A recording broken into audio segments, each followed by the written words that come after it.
Mateus capítulo 26. E aconteceu que quando Jesus concluiu todos esses discursos, disse aos seus discípulos: Bem sabeis que daqui a 2 dias é a Páscoa, e o Filho do Homem será entregue para ser crucificado. Então os principais sacerdotes e os escribas e os anciões do povo reuniram-se na sala do sumo sacerdote, a qual se chamava Caifás, e consultaram-se mutuamente para com dolo prenderem Jesus e o matarem. Mas diziam: não durante a festa, para que não haja alvoroço entre o povo.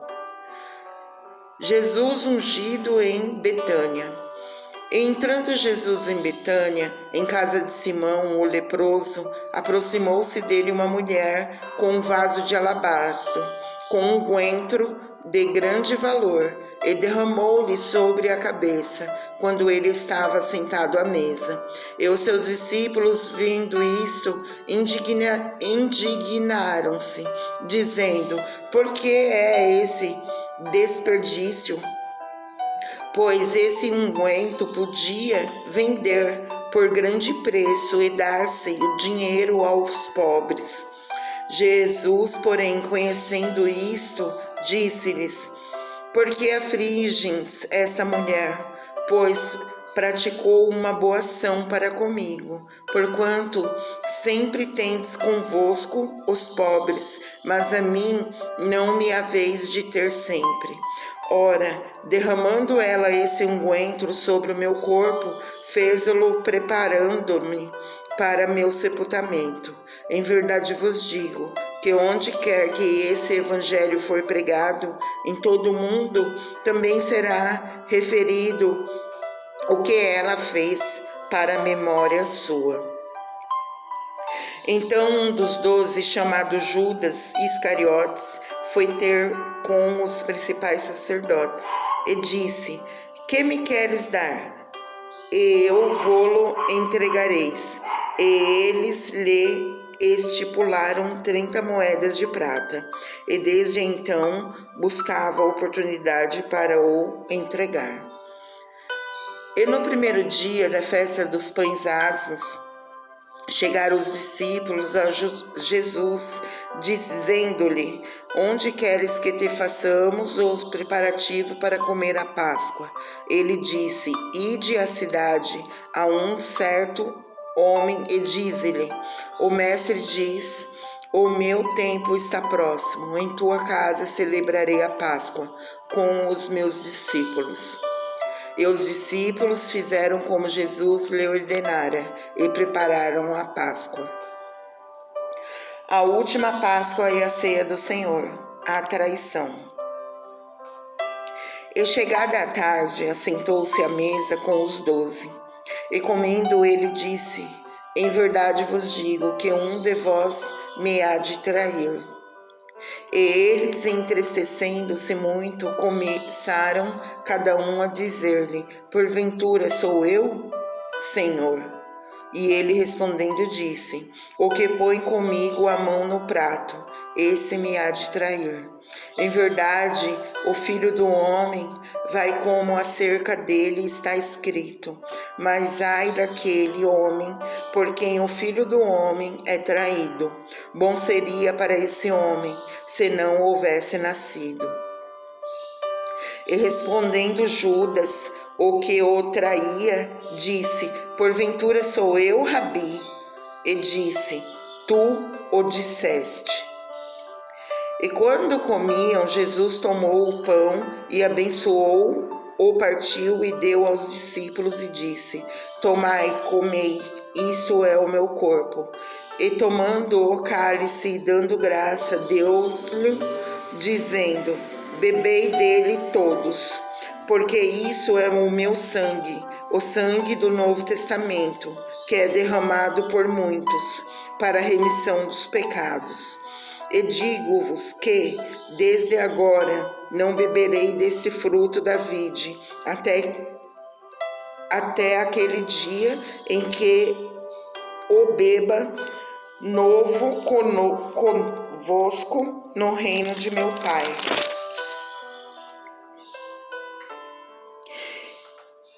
E tendo cantado o hino, saíram para o Monte das Oliveiras. Então Jesus disse: Todos vós, esta noite vos escandalizareis em mim, porque está escrito: ferirei o pastor, e as ovelhas do rebanho se dispersarão.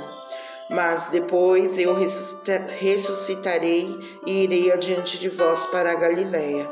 Mas Pedro, respondendo, disse: Ainda que todos se escandalizem em ti, eu nunca me escandalizarei. Disse-lhe Jesus: Em verdade te digo que nessa mesma noite, antes que o galo cante, 3 vezes me negarás.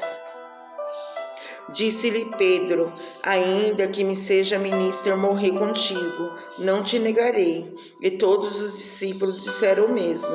Então Jesus, com eles, a um lugar chamado Getsêmani, e disse a seus discípulos: Assentai-vos aqui, enquanto vou além orar. E levando consigo Pedro e os 2 filhos de Zebedeu, começou a entristecer-se e a angustiar-se muito. Então lhes disse: A minha alma está cheia de tristeza até a morte. Ficai aqui e veloai comigo. E indo um pouco mais adiante, prostrou-se sobre seu rosto, orando, dizendo: Meu Pai, se é possível, passe de mim esse cálice. Todavia não seja como eu quero, mas como tu queres. E voltando para seus discípulos, achou-se adormecidos. E disse a Pedro: Então, nem uma hora pudesse velar comigo? Vigiai e orai, para que não entres em tentação. Na verdade, o espírito está pronto, mas a carne é fraca. E indo 2ª vez, orou, dizendo: Pai meu, se esse cálice não pode passar de mim sem que eu o beba, faça-se a tua vontade. E voltando, achou-os outra vez adormecidos, porque os seus olhos estavam pesados. E deixando-os de novo, foi orar pela 3ª vez, dizendo as mesmas palavras. Então chegou junto dos seus discípulos e disse-lhes: Dormi agora e repousai. Eis que é chegada a hora, e o Filho do Homem está entregue nas mãos dos pecadores. Levantai-vos, partamos, eis que é chegado o que me trai. Prisão de Jesus. Estando ele ainda a falar, eis que chegou Judas com um dos 12, e com ele grande multidão, com espadas e varapaus, enviado pelos principais sacerdotes e pelos anciões do povo. E o que traía tinha-lhes dado um sinal, dizendo: O que eu beijar é esse, prendei-o. E logo, aproximando-se de Jesus, disse: Eu te saudo, Rabi, e beijou-o. Jesus, porém, lhe disse: Amigo, a que vieste? Então, aproximando-se eles, lançaram mão de Jesus e o prenderam. Eis que um dos que estavam com Jesus, estendendo a mão, puxou a espada e feriu o servo do sumo sacerdote, cortando-lhe uma orelha. Então Jesus lhe disse: Embainha a tua espada, porque todos os que lançarem mão da espada, a espada morrerão. Ou pensas tu, eu não poderia agora orar a meu Pai, e que ele não me daria mais de 12 legiões de anjos? Como, pois, se cumpririam as Escrituras que dizem que assim convém que aconteça? Então Jesus, a multidão, saístes como para um salteador com espadas e varapaus para me prender. Todos os dias me assentava junto de vós, ensinando no templo, e não me prendeste. Mas tudo isso aconteceu para que se cumprisse as escrituras dos profetas. Então todos os discípulos, deixando-o, fugiram. Jesus perante o Sinédrio. E os que prenderam a Jesus o conduziram, os escribas e os anciões estavam reunidos, e Pedro o seguiu de longe, até ao pátio do sumo sacerdote, e entrando assentou-se entre os criados para ver o fim. Ora, os principais sacerdotes e os anciões e todos o conselho buscavam falso testemunho contra Jesus, para poderem dar-lhe a morte. Então não achavam, apesar de se apresentarem muitas testemunhas falsas, não achavam. Mas por fim chegaram 2 testemunhas falsas e disseram: Este disse: Eu posso derrubar o templo de Deus e reedificá-lo em 3 dias. E levantando-se, o sumo sacerdote disse-lhe: Não respondes coisa alguma ao que esses depõem contra ti. Jesus, porém, guardava silêncio. E respondendo o sumo sacerdote, disse-lhe: Conjurou-te pelo Deus vivo que nos digas se tu és o Cristo, o Filho de Deus. Disse-lhe Jesus: Tu o disseste. Digo-vos, porém, que vereis em breve o Filho do Homem assentado à direita do poder e vindo sobre as nuvens do céu.